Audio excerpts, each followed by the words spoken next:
سرما گرسنه زخم خورده، دویم آسیم سر بر بحر چون باد، ولیکن عزت آزادی را نگهبانی آزادی دلم بارون تخون، کارون توی باطلاق قانون سنگین میمیرم آروم انتخاب هزینه و راه یعنی مرگ من تو زمین شما، یعنی بخوره 10 تا ازتون سیر نمیشه. شیری که نمیدونه قبیله کجاست پشت سرمه، رست خونی که تو رستنمه، دست منو تو وحدت با شماست. خودم اینجام چونم موج زدمش، بیا بالا قله که رنگ دروغه، کوپایای قشنگ دروغه. اگه من داری بیا بخور تو تنم که همه دنیا غیر جنگ دروغه.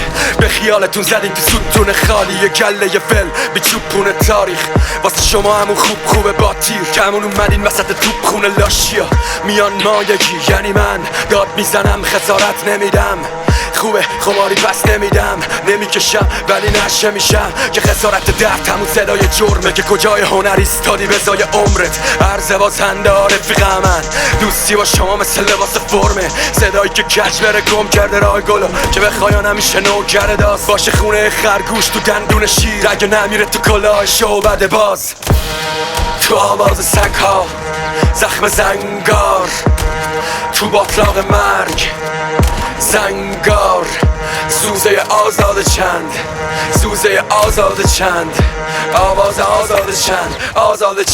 آزاد چند. من از زخم نمیترسم، از جنگ نمیترسم، کل زندگیم یه درد بی مقصده. پنجه میکشم رو چنگ این جنگل، اگه غیر این بود همه نور رو پرده میکردم. شمشیر توی قانون طبیعت، برم تو شکمش بر نمیگردم. پروانه ها رو صورتم میرقصیدن، کارشون تموم بود اگه حدسه میکردم. کلکم تو آب آلوده کندید وقتی کنار پارو نشستین، یعنی مرگ تو تابوت جلی. نه اینا تو قانون من نیست، در میره تیر بره پر میزنن آژیر، معمولا بعد خطر میارن خون واسه ترمیم پرواز من که اگه چرب باشه کبدم و در میارم. خشاب باشه تیری بپرم به دلیل کبودی تن با گیریم کبود، به تماشاگرای بازی شک دارم اگه ببره شور تند شیرین شرور که جهان میزنه توی افراد تا جایی که نگاه میمیره. احساس داری باشه ای پور درد، مبارزه کن تو مارش نبرد تا انسان آزادی که نکرده اطلسی رقص، نزده به دست کسی دست وقتی هدف قدرت فقط تو جنگه. تو این مسیر اثر رفت وسیله است، تو رشد وابستگی چرک زمان میان مایگی با نرخ کلان، یا بد باش یا بد واسه بکه اگه رفت کم بشه جرم جهان.